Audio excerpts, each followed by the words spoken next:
जय श्री राधे। पूज्य श्री सद्गुरुदेव भगवान के चरणों में प्रणाम।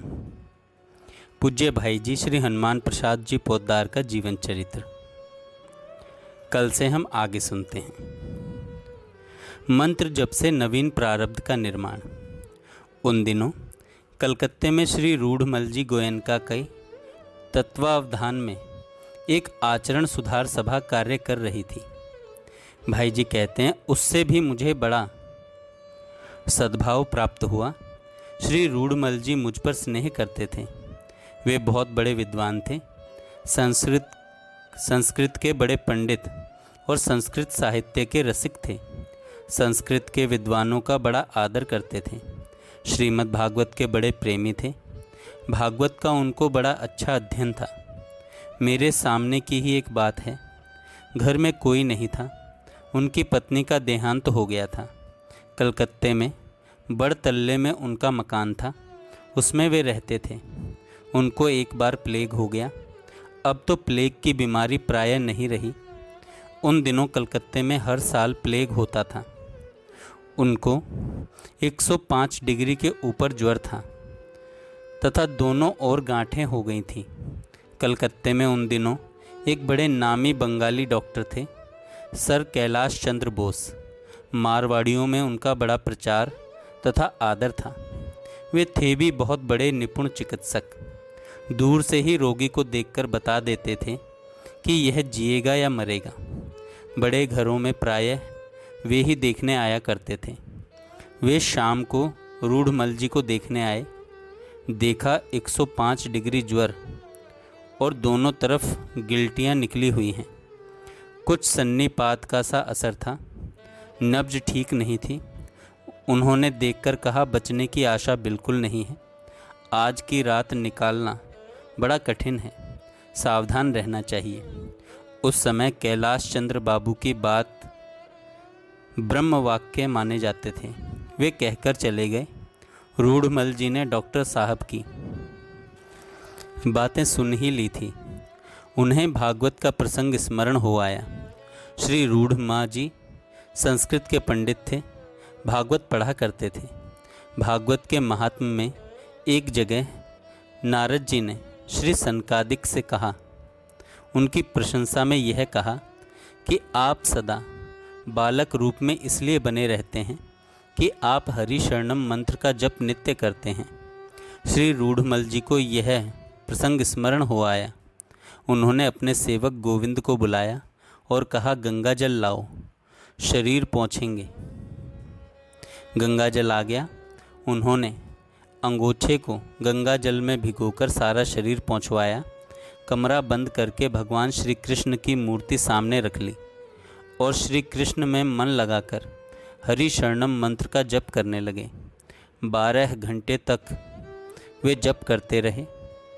पीछे उन्हें स्मरण नहीं रहा कि क्या हुआ। लगभग 4 बजे जब होश आया तब उन्हें लगा शरीर हल्का है, बुखार नहीं है।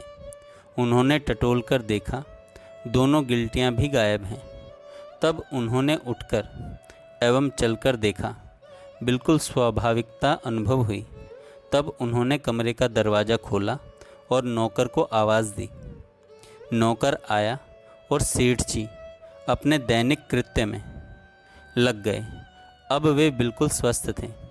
दूसरे दिन प्रातःकाल सर कैलाश चंद्र बोस श्री रूढ़मल जी के पड़ोस में एक अन्य रोगी को देखने आए। रोगी को देखने पर डॉक्टर साहब ने सेठ जी के परिवार के एक सज्जन से पूछा, आप लोग रात्रि में कितने बजे शमशान से लौटे? उन्होंने पूछा, किसकी अंत्येष्टि की बात कर रहे हैं? डॉक्टर साहब बोले, श्री रूढ़मल जी की हालत रात्रि में बहुत अधिक खराब थी। रात्रि में उनका शरीर शांत हो गया होगा और अंत्येष्टि भी हो गई होगी। आपको पता नहीं चला क्या? सेठ जी ने कहा, हमें तो कुछ भी पता नहीं है। तब डॉक्टर साहब पता लगाने श्री रूढ़मल जी के घर पर आए। आते ही उन्होंने देखा कि श्री रूढ़मल जी चांदी की चौकी पर चांदी की थाल में पीताम्बर पहने प्रसाद पा रहे हैं। उन्हें इस प्रकार खाते देख डॉक्टर साहब को बड़ा ही आश्चर्य हुआ। उन्हें लगा इन्होंने रात जैसे तैसे निकाल दी है और अब थे सन्निपात की अवस्था में, खाने बैठ गए हैं। डॉक्टर साहब ने पूछा, सेठ जी किसके कहने से खा रहे हैं? सेठ जी बोले, जिसकी दवा से ठीक हुए हैं। इतना सुनने पर भी डॉक्टर साहब को लगा ये सन्निपात में ही बोल रहे हैं। डॉक्टर साहब घर वालों को सावधान करके चले गए कि आप लोग ख्याल रखें, ये सन्निपात में खा रहे हैं। पर श्री रूढ़मल जी तो पूर्ण स्वस्थ हो गए थे। उन्होंने छिककर प्रसाद पाया और पूर्ण स्वस्थ रहे। पीछे श्री रूढ़मल जी ने स्वयं पूरी बात सुनाई कि जब डॉक्टर साहब ने कह दिया कि रात्रि निकालनी कठिन है, तब हमें मरने का सोच तो रहा नहीं।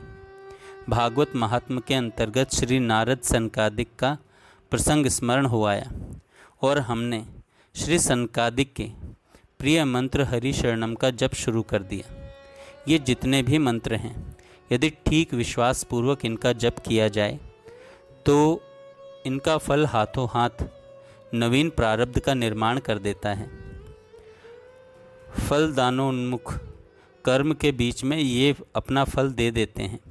ऐसे अनेकों प्रसंग मैंने देखे, सुने तथा अनुभव किए हैं। आगे पूज्य श्री भाई जी कहते हैं, प्रार्थना से रोग नाश। बहुत पुरानी कलकत्ते की बात है।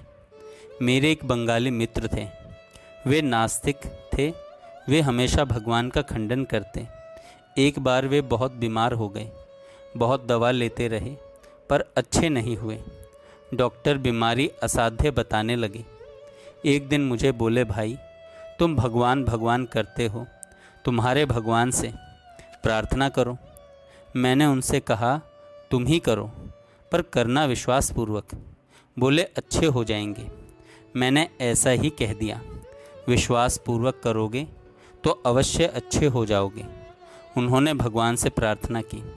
कुछ ऐसा चमत्कार हुआ कि 2 दिन प्रार्थना करते ही जिस रोग को डॉक्टरों ने असाध्य कहा था वह ठीक हो गया। ठीक होने पर भगवान को मानने लगे। पहले वाली न मानने की बात उन्होंने छोड़ दी। आगे पूज्य श्री भाई जी कहते हैं, संत प्रवर सेठ जी श्री जयदयाल जी गोयनका जी से प्रथम मिलन। यों तो मेरे जीवन पर उपनिषदों का, श्रीमद् भागवत का तथा वैष्णव ग्रंथों का बड़ा प्रभाव है। महान आचार्य श्री शंकराचार्य तथा भगवान श्री चैतन्य देव से मुझे सर्वाधिक लाभ प्राप्त हुआ है। पर यदि सत्य कहा जाए तो मेरे जीवन पर बहुत बड़ा प्रभाव श्रद्धेय पूज्य श्री जयदयाल गोयनका जी का है। उनको मेरे पास भगवान ने ही भेजा था। यद्यपि संबंध में वे मेरे मौसेरे भाई होते थे, तथापि दूर दूर रहने से मिलने का काम नहीं पड़ा था। मेरे नाना जी और उनके नाना जी बहुत निकट के भाई थे। लगभग सन 1910 की बात है। कलकत्ते में पारख कोठी में हम लोगों की कपड़े की दुकान थी। हमारी दुकान के सामने श्री शिव दत्त राय जी की दुकान थी। उनके यहाँ श्री सेठ जी आया करते थे। मेरे पिताजी वहाँ जाया करते थे। फिर पिताजी के साथ हमारी दुकान पर वे स्वयं आने लगे और उन्होंने मुझे अपनी ओर खींचा। मेरी भी उनकी ओर रुचि बढ़ी। उन दिनों जब जब वे कलकत्ता आते तो गणेश दास किशन चंद नाम की फर्म थी। उनके यहाँ हनुमान बख्श जी गोयनका का मुनीम थे। हनुमान बख्श जी गोयनका मुनीम थे। उनकी गद्दी में वे ठहरा करते। उनके चाचा आदि शायद जोखी राम जी नाम था। वे तूला पट्टी में रहते थे, दलाली करते थे। उन्हीं के यहाँ भोजन किया करते थे। मैंने फिर ज्वाला प्रसाद जी कानोड़िया से कहा कि आप भी जाया करें। ज्वाला प्रसाद जी भी जाने लगे। वे भी हमारे सत्संगियों में प्रधान हुए। और भी मैंने 2-4 व्यक्तियों से कहा, वे भी जाने लगे। कुछ समय बाद राजनैतिक गतिविधियों के कारण हम लोग गिरफ्तार हो गए। हमारे पर केस तो चला नहीं। केस के लिए तो पुलिस को प्रमाण नहीं मिले। डिफेंस ऑफ इंडिया एक्ट के अंतर्गत हम लोगों को नज़रबंदी में रखा गया। हम लोगों से पूछा गया, कौन कहाँ रहेगा। सेठ जी के संपर्क के कारण मैंने कह दिया बांकुड़ा। मुझे बांकुड़ा से 24 मील दूर एक छोटा सा गांव शिमलापाल है, वहीं रखा गया। वहाँ जाते समय मैं बांकुड़ा गया तो सेठ जी के पास ही ठहरा। उस समय सेठ जी और उनके मामा जी का एक साथ ही व्यापार था। सेठ जी की राजनीति में रुचि नहीं थी। वे जब जब कलकत्ता जाते मेरी दादी जी से ज़रूर मिलते, घर पर जाकर मिलते। जय श्री राधे। आगे हम कल सुनेंगे। जय श्री राधे। पूज्य श्री सद्गुरुदेव भगवान के चरणों में प्रणाम।